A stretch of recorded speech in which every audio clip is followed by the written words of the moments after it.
love living here, and it reminds us very much of Australia, reminds us very much of Queensland. Yeah. So we've sort of made our home here, and we can be central at the same time to most show business centres, you know.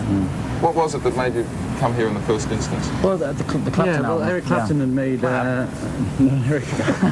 had to get away, yeah. No, it wasn't because of that. Yes. No, Eric made an album here called 461 Ocean Boulevard, which was a place he rented, and that was the actual address, and he called the album after the address. And we found out 2 ladies cooked and looked after the house, and you could rent these houses and record in the studio called Criteria in North Miami. So we tried it out with the Main Course album, and it was wonderful, great experience. You know, it was nice to get up in the morning and get some sun and then go in the studio and relax and work. You know, it was just a great experience. You still spend a fair bit of time in, well, you all spend time in London, but Robin more so than the others. Well, I've got 2 kids living over there at the moment, and I have to be there a little bit more frequently. And but we all have places over there, and it enables us to be stimulated by the music scene both there and here. We're going to take you back a little further now, back to... Yeah, go on then. Yeah, I'm ready for it. Way back. This is when you guys are that tall and you're a little bit taller. Knee-high to a jockstrap, yeah. Yeah. Have a look at this.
Well, there you go, guys. Times have certainly changed a little bit since then. Yes, Thank God. Yeah, have a little bit, yeah. Your 25th album. I mean, that's a lot of records. Apparently.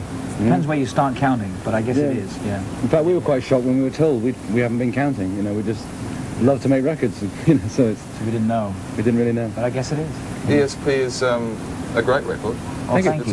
It's getting fantastic reaction already in England. But we were saying that Yes, Win Again has sold 30,000 copies today. Yeah. One day, yeah. One day. Well, Yes, we're getting tremendous reaction on the album and the single all over Europe. So it's a wonderful start. You know, we now have a base. And of course, yeah, you win against number 6 in England this week. It's fantastic. 22 to 6. When you finished the record, did you predict it was going to happen so quickly for the single? I think we knew we had a commercial single on our hands, yeah. I think we've always been aware of that, no matter who we've done. I think our question was, who is really going to allow us to forget anything to do with the fever thing, you know, which gave us a saturation situation. So it's starting to happen, which is amazing. People Europe's taking the lead, and Europe has always been, or especially Great Britain as well, has always been a country where they judge the record for what it is and not what. I think the rest of the world is like that. Australia is like that too. They judge a record on exactly what the record is, not the image of the artist. And in America, I'm afraid they have a few problems. I think because of all of the recent years of the MTV cable thing over here, where there's been very image orientated, and they've got into this image thing where they don't listen to the record anymore, they evaluate the image, and they don't listen to the music, because the music to us dictates the image at the end of the day. What the record is what your image is going to be. And I think they've got very, very video obsessed, although we like mid-videos and we make videos. But it's that video machinery that's upsetting America a little But it's bit. coming, it's coming. It sounds like a perfect cue to roll the video. Yeah. It does, Here's the roll the Bee Gees. video. You win again. Our special guests on MTV tonight are the Bee Gees. Guys, it's 6 years since the last Bee Gees album. Yes. Can you give us a quick potted history of some of the highlights of those 6 years? Would you like to take the first pot? First part, thank you. Yes, what we did was we really went to work on trying to broaden our songwriting and making it stronger if possible. And in doing that, we decided to work with write for other artists and produce them. And it's worked very well for us. We have pretty much an unbroken record of working with outside artists, whether it's Streisand, Kenny Rogers, Dolly Parton, Dionne Warwick, Diana Ross. They've all been very good for us, and it's broadened our songwriting to us a lot. So, but I think that probably one of the highest moments for us was Chain Reaction. In Europe and Australia, places like that, where it did exceptionally well. Particularly Australia, because it's where we come from, and it's nice to see it do something like that. We also we had such a saturation point at the coming off of that of our records being played all the time, and it was just something that we wanted to do by expanding the songwriting and taking sort of rest away from hearing us all over the radio. I mean, it was a saturation point. Just That got quite not scary. being the Bee Gees for a little while. Yeah. Okay, we'll talk more about that in a minute. But Okay. Hey, do you want to look anywhere? let's why don't we look down here? why don't we look right down there and Here? have a look at Diana Ross sure. with the Chain Reaction. Yeah, that's her on the floor. Yeah. On the merry-go-round again, all this publicity and talk of a world tour and all that stuff. Yeah, I guess so. In a way, it feels like we've opened the door again, and as you said before, let the world back in. You know, because for the past, it's good, isn't it? You like Yeah, that? it's good. Yeah. He said it. Did you have that back in? That for the past 6 years, life has been relatively quiet apart from our outside work with other artists. So we've been sort of bringing up our kids and generally sort of being normal people for a little while. Which is very different. And which is very difficult, especially in Robin's case. Yeah. But we're back into sort of silly syndrome again, and we're okay. We're enjoying it, and we're ready to work. We're ready to go. Is it a sort of a daunting thought, planning a world tour, planning all those months on the road and various hotels and We're very excited about doing it. But it is still a daunting thought. Very daunting. As daunting goes, pretty daunting. As daunting goes, it's probably the dauntiest. Yeah. Where's the world tour? Is literally that? You're going everywhere? Yes, in daunting. We open in daunting. We're daunting on time. Daunting, Ohio. Yeah. We open Europe in May, and then probably by about July, we'll be going to Australia and all the Far East, New Zealand, and all those areas, and then America after that. We thought we'd leave America till last. Well, you really hung up on the American thing at the moment. I mean, is Why would you America say that? Well, why would you... is America the market started. that's the most important? What, is America the most important? No, I don't think America's the most important. I think wherever the heat is, Wherever it comes from. is important to us. Europe is probably a bigger market to us than America. And in fact, Europe has made a dream come true for us. They've given us back the respect that we had before Fever, which is very special to us. But it's going to happen in the States, it's just going to take a little longer, that's all. Yeah, they're the first to give it back to us, and it's wonderful. All right, we're talking about working. Let's go with Mr. Mick Jagger. Michael. You know Michael well? Yeah, no, Mick. Oh, sorry. Yeah. Mick Daunting. Mick Daunting. Daunting and Let's jerk. Les Jagger. Let's do it. Michael Jackson, who we were talking about off camera, which is possibly just as No, well, he's not related. has said that he'll never work with his brothers again. Or us. Yeah. All right. What he said was, I'll never work with the brothers again. Yes. Yeah. I always get that Yes, muddled you up. probably heard it secondhand. You've done a bit of work with Michael. Yes, we have. We've written with Michael, and he did one song with us for the Diana Ross album, and he sang on the song also. And Michael's, there are two sides to Michael. Obviously, it's not quite as crazy as people think he is, and he's smart about his career. He likes to come up with ideas that attract everyone's attention, and I think that's probably where some of the strange publicity has come from. I believe he's just finishing touring or touring. He's about to that tour part of the world Australia. right now. Yeah. No, I don't. First of all, none of us really believe that he won't work with his brothers again. I mean, those things just get taken out of context, you know. He's a terrific family person. He's not that kind. He's not that type at all. So I wouldn't accept that. Yeah. he found himself in a similar position to you, I guess, in that a huge selling album, and obviously you know.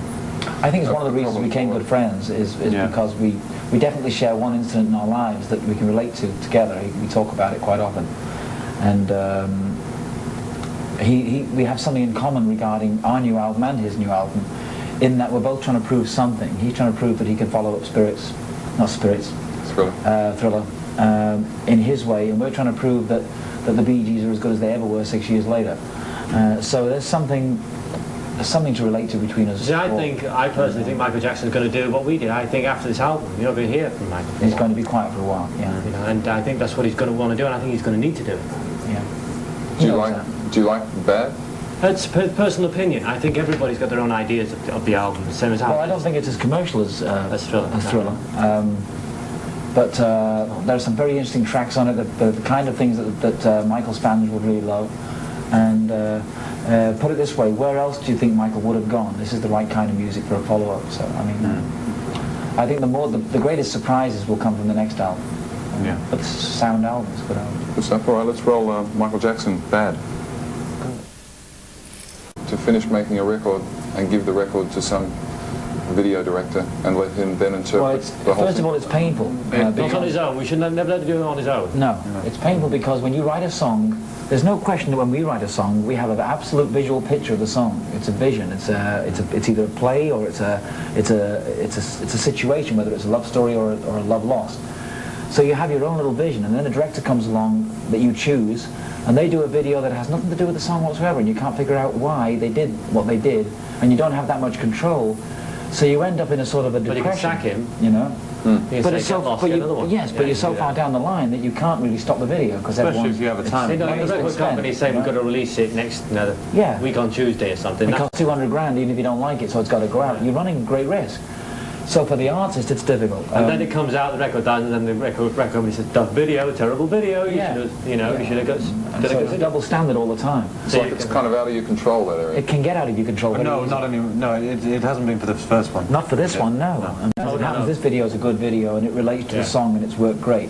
But you really have to stay on top of it as the artist, and the director doesn't really like you staying on top of it. Yeah, we're just talking in general now. Yeah.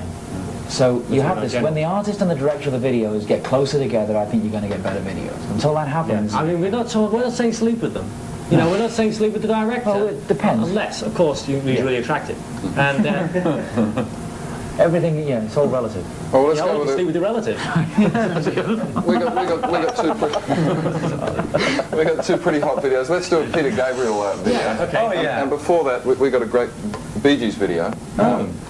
Spicks and Specks, what year? Oh my God. You mean you have a video for Spicks and Specks? Sure we do. I know which one it is too, it's terrible. No, it's the one in the bloody plane hanger, isn't No, the it? one with the paisley pants. Oh yeah, the one on the airplane hanger. That's the one. Yeah. Let's do it. This is videos from way back, folks. Wasn't our fault. Vortex video. We're just growing Time up. for the Vortex video on the hour. Time for it. Your ex video. New management, new record company. It's sort of like it's a new era. Yes. Yeah. Yes, it is. It was one thing we all decided we would do. You know, it was started off that we've always wanted to be with Warner's for quite some time. It wasn't an overnight decision, particularly with them. And we've known Mo Austin for some years, who's the chairman of Warner's, and he's always had the same respect for us that we've had for them, and believe in what we're doing. So it was good to be with them, and finally we did get with them. And naturally, we wanted fresh management. We wanted new management, new press people, new agency. Everyone involved in helping us to steer our career in the right direction. You talk about luck in a lot of the press material. You really believe that there is such a thing as luck? Well, yeah. Well, there's an element of it, yes. Maybe it's not so much as timing and pacing yourself as well, and gut instinct, which we have.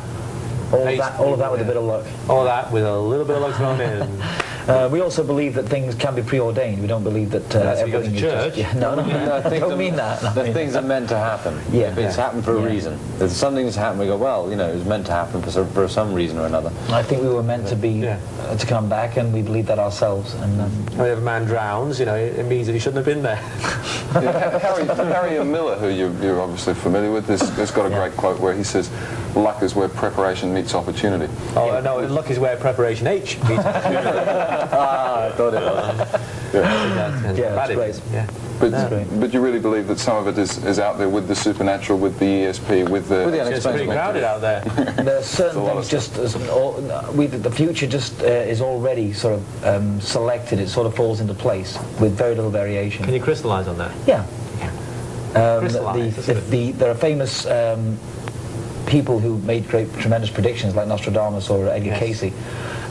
Who's Not Ben Casey. Not Ben Casey. He didn't make any predictions. He did make one. The show was going to die, and it did. I remember one. So we went down the hall and he came up to me and said, "Shift."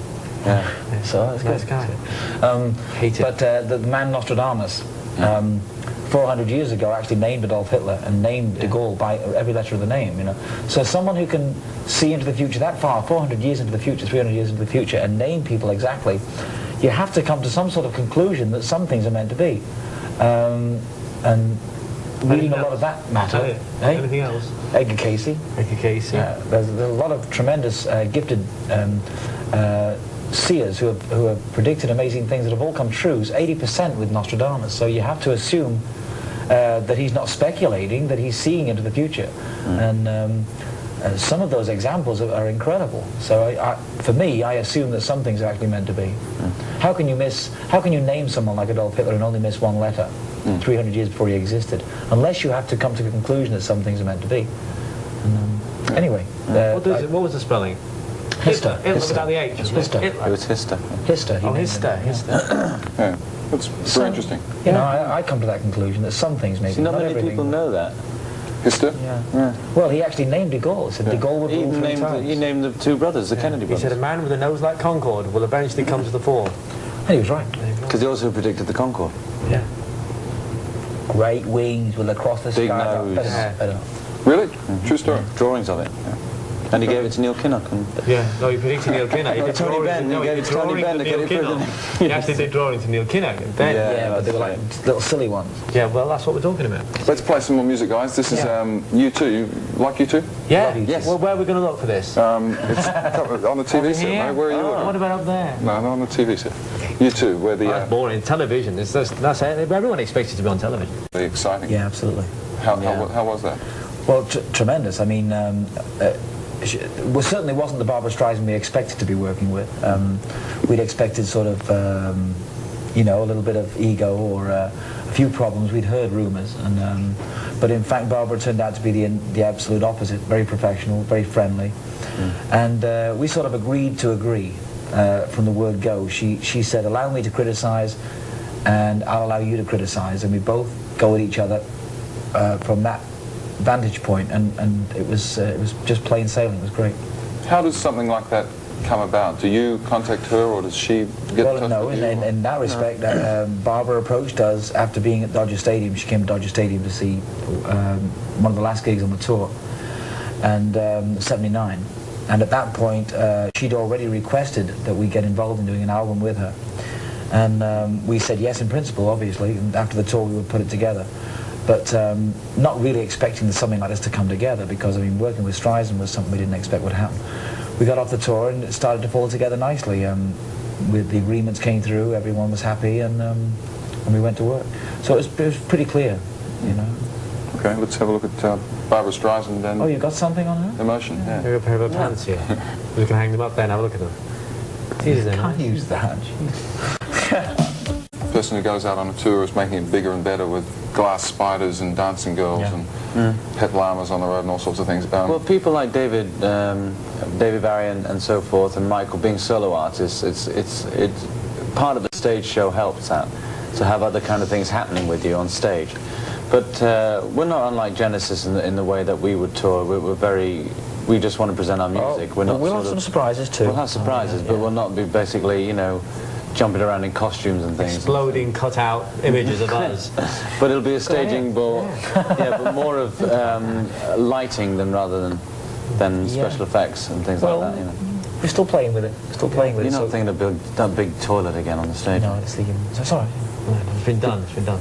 The sponsorship seems to go hand in hand with major touring. Yeah, they're all getting involved. Yeah, from Miller's, the beer, and God knows what, and Pepsi and so on. Yeah, everyone's involved in it. They all want to be a part of the action that's But going. we're at the very beginning of that, so we haven't done any deal yet. We're doing talks on how the show's going to be right now. You know. Sort of. Yeah. Do you think there'll As come a we day?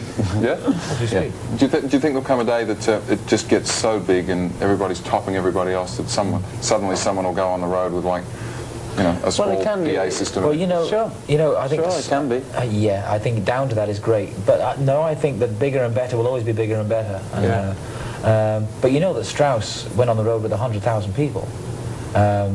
Long before any tours were ever heard that of was in pop. 2 years ago. Freddie Strauss. No. Freddie Strauss.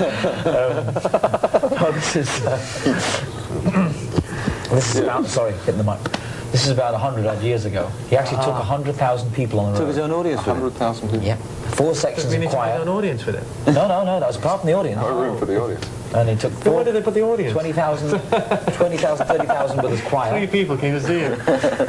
I have nothing to do with the box office. I only know... What did they Played a do? lot of What that. did they do for dressing This rooms? man was Well, totally it was... fucked. Look,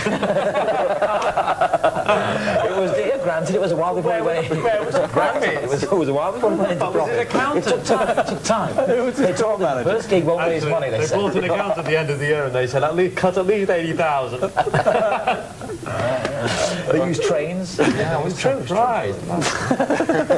But it just shows you that people even in those days thought very big, you know. Yeah. Big. Good grief. Okay. Well, listen, We're going. David Bowie's one such act who's currently on the road coming to Australia soon. Yes. Let's do a David Bowie clip. Never Let Me Down. Absolutely. Yes, very well. Actually, a great record, Never Let Me Down. Yeah. In the Bee Gees, guys, thank you for giving us so much Oh, time. thank you. Thank you, man. Thank you for It's having been me. terrific. Good luck with the continued success of the single, Thank you. You and Again, and of course the album ESP. Can I ask, I'm sure this is sort of all-consuming at the moment, and planning the tour and everything. Do you have a 10-year plan for the Bee Gees? Yeah, that's about it. Well, we can't see ourselves being the Bee Gees in our 50s. But one thing we are going to do, this is not just a one-off, this album and record we have out now, there's going to be others. Oh, yeah. And it's going to be the start of quite a few years of Bee Gees. And also, not just the Bee Gees itself behind the scenes, we're actually expanding. We're getting into record companies, film companies. We'd like to have a film company and we'd like to make films. And we think that we have the creative capacity between us to do so. We don't think it should be just audio. And we'll be looking towards that. That and doing photographs for Hustler on the weekend. I don't think we'll ever stop writing now. I mean, even as we get older, I we'll can always write be for writing. Hustler on the weekend. We can be writing for a Hustler. Right, we do a hack job for Hustler. Yeah. Well, let's hope you don't stop. Continued success, as I said, and thank you again for your time. And I know that one guy who's you've admired the rekindled success. Oh, Johnny Baby. Is Mr. Farnham. Yes, Yeah, marvellous. absolutely. Great song, great video. Probably one of the best vocalists on this planet. Yeah, Truth should be said. Really good. well, we agree. Thank you, Bee Gees. Thank you. And And here's Johnny. we're going to leave you with John Farnham. Here's Johnny. Didn't want to do that, yeah.